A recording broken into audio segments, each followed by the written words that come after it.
Indian Army na Myanmar gi territory lansilaga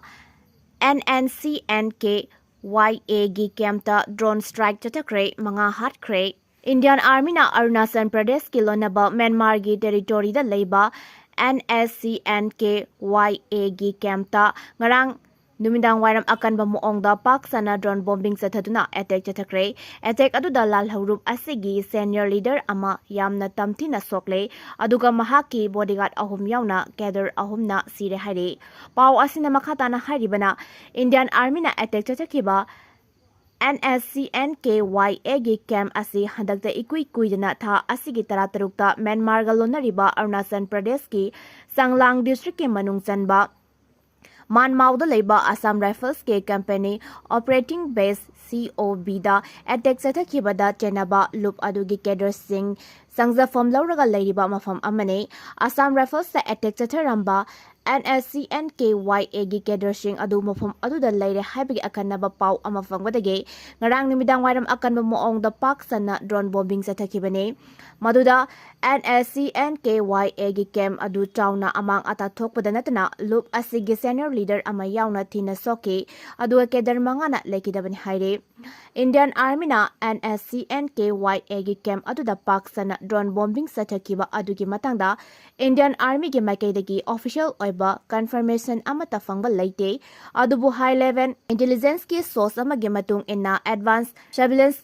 capabilities sing maru aina precision guidance bombing sing sizinaduna attack adu CHATTHAKHIBani haire panba yabadi tha asigi taratarukta Nscn KYA amasung Alpha I gi apunba team amana Arunachal Pradesh ki Sanglang district ki Manmau mayada leiba Assam Rifles ki camp ta akanwa moong da attack chathatuna sauna amang ata thokhan khibagi thodok laikhrabani haire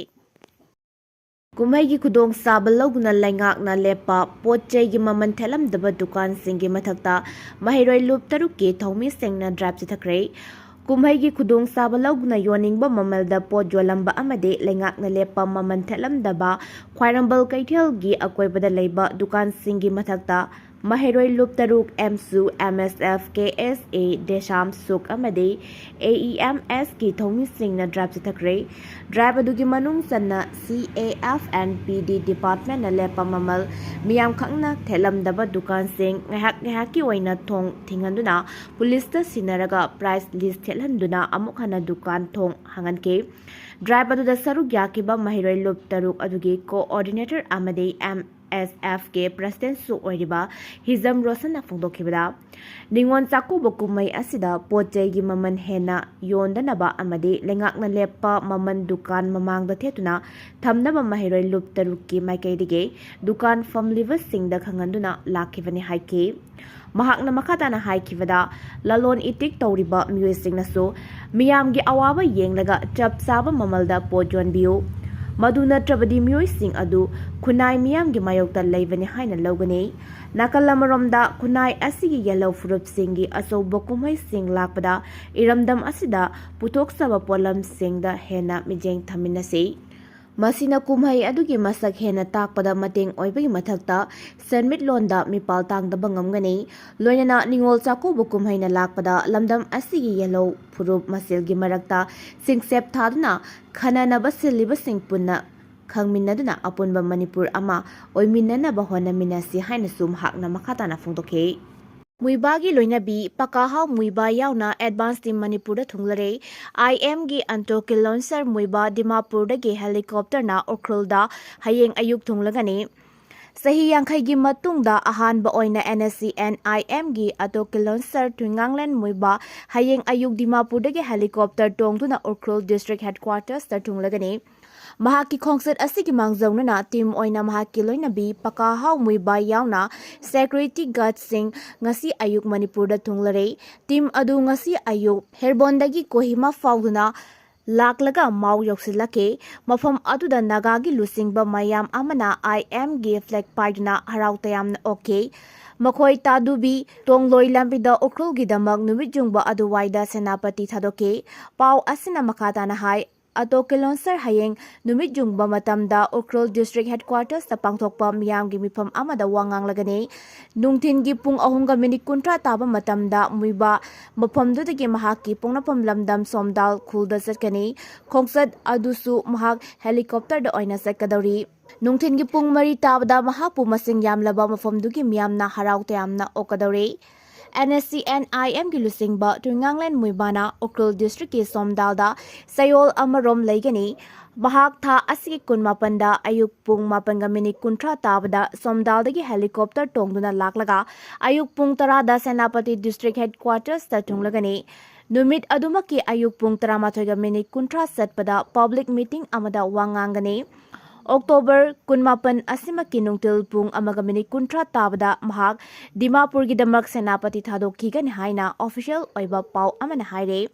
masagi chahi marfutara mathoi suraba nagalu singba asina khulai paibagi ihauda yauduna sahi yankhaironggi mamangda mayum thadoktura chatkibani kunja singna Khungangi tongan tongan wa mafam singda poster kya thetuna Muivahbu taramna oknabagi thorang kaya tauri naga lusingba asiki khongsat mai pakhannabagi pandamda tangkun purup ki lusingba sing mahairoi singi lob civil society organization amasung church ki lusingba singna amatta oina khusamnaduna Ukrul District Headquarters amadi somdalda Muivahbu taramna oknaba thorang lokhatpa loikre tangkul singna nat ki oiba phizol setuna taramna oklaba thorang tauri Counter-insurgency operation amadi popi thaba THINGBAGI THABAKta Manipur Police na ACHOUBA THOUDANG lauduna lakli Counter-insurgency operation popi thabagi thabak marufangna muthatnaba THINGBAGI khongthang amadi Manipur miyamgi yaifa thorang sing paikhatpada Manipur Police na ngasi pawba kathokpaga loinana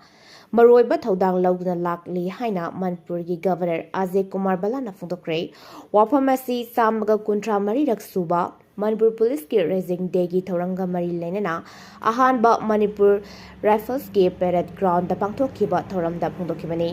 mahakna makhatana English singani kulhumdoi gi May 3 dagi haurakhiba irang asida